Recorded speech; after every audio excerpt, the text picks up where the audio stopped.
Welcome back to our channel where the shadows come alive and nightmares become reality. Sit back, grab a blanket, and prepare to be terrified. In the small town of Blackwood, nestled deep in the heart of the forest, there lived a woman named Isadora.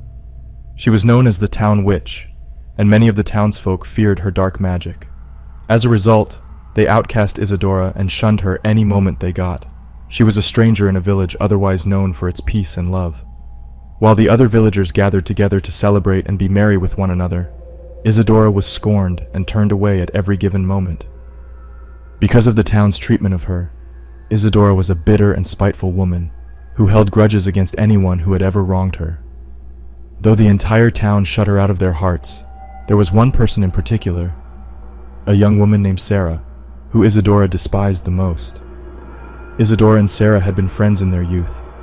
Unlike the other townsfolk, Sarah showed kindness to Isadora away from the watchful eye of the town. At first, Isadora was touched and vowed to protect Sarah at all costs, but their friendship had soured over time due to jealousy and resentment. Isadora had become envious of Sarah's beauty, popularity, and the attention she received from the men in town. It was as if Sarah forgot about Isadora's existence whenever they were around anyone else. At first, Isadora understood Sarah's hesitations to be seen with her, but began to feel hurt as Sarah's actions showed more and more that she did not truly care for her. Isadora felt invisible in comparison and blamed Sarah for her own shortcomings. But Sarah had her own feelings of jealousy and malice as well. Sarah had always been envious of Isadora's powers. While Isadora was powerful and feared, Sarah struggled with her magic, though no one knew she had powers to begin with. She had tried to befriend Isadora to learn from her, but the older witch kept her lips sealed and her practices hidden. In the beginning, she would attempt to get Isadora to open up to her, hoping she would teach her, but the older witch knew the consequences of practicing with the dark arts. The isolation from the town internally killed Isadora, and she would never want such a fate for Sarah, even if she despised the young girl for abandoning her. One day, Sarah had caught the eye of a wealthy and influential man in town. He had previously shown interest in Isadora despite the townsfolk warning him about her powers and wicked ways. He was intrigued and began approaching the witch more often. At first, Isadora was furious, thinking it must be some cruel game to mock her loneliness. But she soon realized she was wrong when she overheard the rumors in town about how she must have cast some love spell on him for him to be so infatuated with her. It was the first time someone other than Sarah was choosing no to isolate her, and he was publicly admitting his feelings for her. That's why, when it was announced that her dearly beloved was betrothed to Sarah, Isadora felt betrayed and humiliated, and from that moment on, her envy turned into hatred. At first, Isadora went to confront Sarah and her dearly beloved.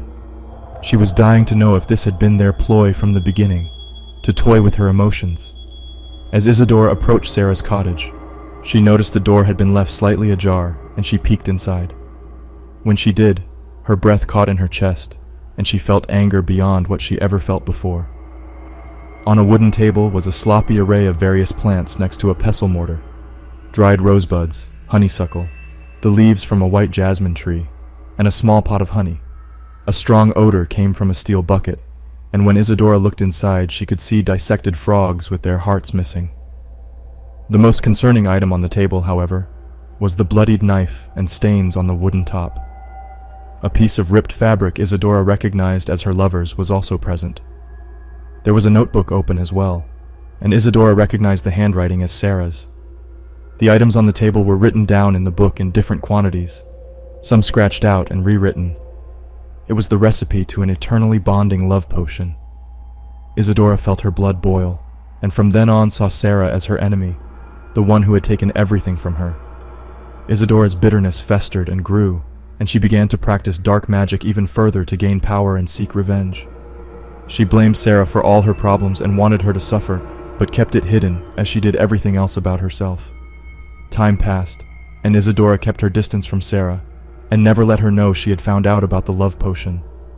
Despite Isadora's cold shoulder, Sarah always tried to meddle in Isadora's witchcraft business to learn more.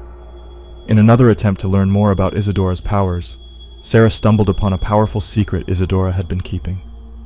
She had been working on a cursed amulet that would bring great suffering to whoever wore it. It was Isadora's first true cursed object that she spent months perfecting. It was a showcase of power, and Sarah saw her opportunity.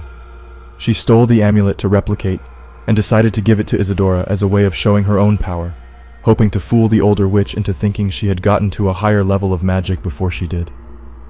Isadora was furious when she discovered the amulet was missing. She knew immediately that Sarah had taken it, and her anger turned to fury. She decided to teach Sarah a lesson by giving her a taste of her own medicine.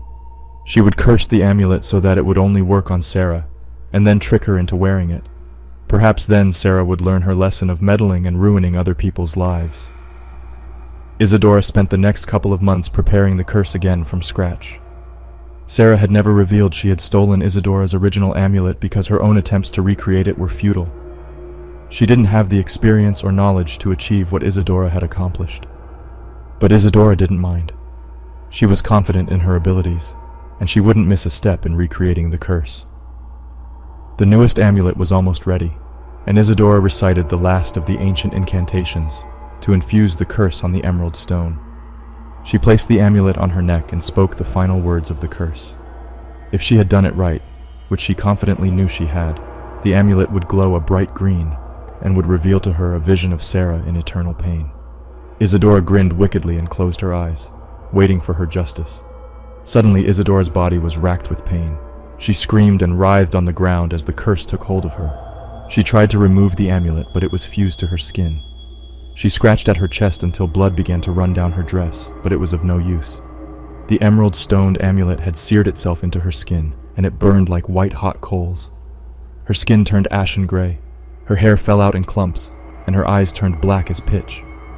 Isadora screamed in agony as she realized the curse had turned on her instead. Sarah heard Isadora's screams of anger and pain as she was walking by with her own amulet she had managed to put together.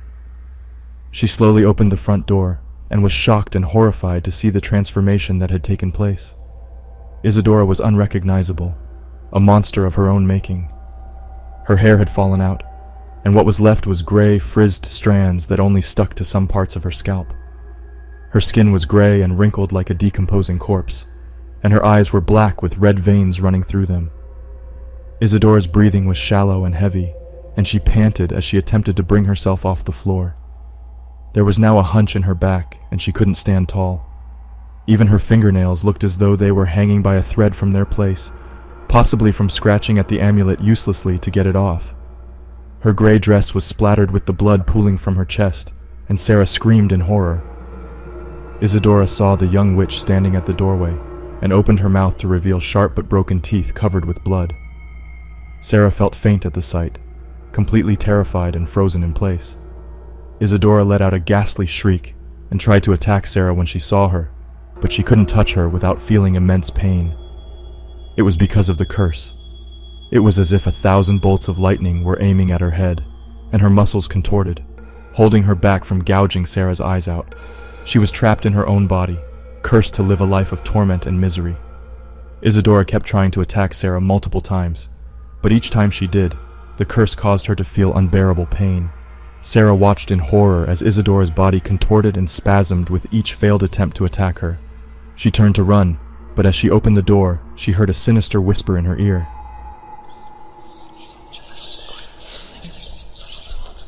It was Isadora's voice, distorted and twisted by the curse. "You may have won this battle, but the war is far from over," Isadora whispered. "I may be cursed, but I still have my powers, and one day I will be free from this curse. And when that day comes, I will come for you, Sarah. I will make you pay for what you have done to me." Sarah ran from the forest, her heart pounding with fear. She couldn't shake the feeling that Isadora's curse was still with her, that the witch's twisted revenge was far from over. From that day forward, Sarah lived in constant fear, always looking over her shoulder, always wondering when Isadora's dark magic would come for her. She completely abandoned her own magic, fearing it would somehow help Isadora trace a path back to her. She fled from the town of Blackwood until she came across another village miles away. There was no way Isadora could ever find her here, Sarah thought to herself. Years passed, and Sarah tried to move on from the events of that fateful day. She caught the attention of another rich man in town and married him. Her life was comfortable, and she was fortunate for all her husband gave her. She had 2 children who one day grew up to have children of their own, But her fears never left her. She could still hear Isadora's voice in her dreams, still feel the weight of the cursed amulet on her skin. Sarah would sometimes wake up screaming in her sleep as Isadora would attack her in her dreams. But her husband and children always reassured her nothing was wrong. Eventually the dreams began to subside, and they became rare and few in number. Years later, on her deathbed, Sarah finally breathed a sigh of relief. She had outlived Isadora and had never heard from her again. Her children and grandchildren surrounded her, kissing their grandmother's hands goodbye. The nurse on duty ushered the group outside for a quick moment to discuss a few items about Sarah's condition. As she lay there in the peace and quiet of the room, Sarah felt the regret of what she had done. In her attempts to become a powerful witch, she had led another to destroy their own life. It was the first time she felt pity for the older witch. Despite how she felt, she couldn't help but fear that her actions would be the cause of her own family falling subject to Isadora's wrath. She knew the witch would stop at nothing to cause her pain, even in death. With what little energy she could muster, Sarah muttered an incantation for protection, praying it would be enough to protect her family from Isadora's attempts to harm them if she was truly still out there. As she finished saying the words with her last few breaths, she closed her eyes for the final time. It was then that she heard it, the same twisted voice whispering in her ear once more, "Found you."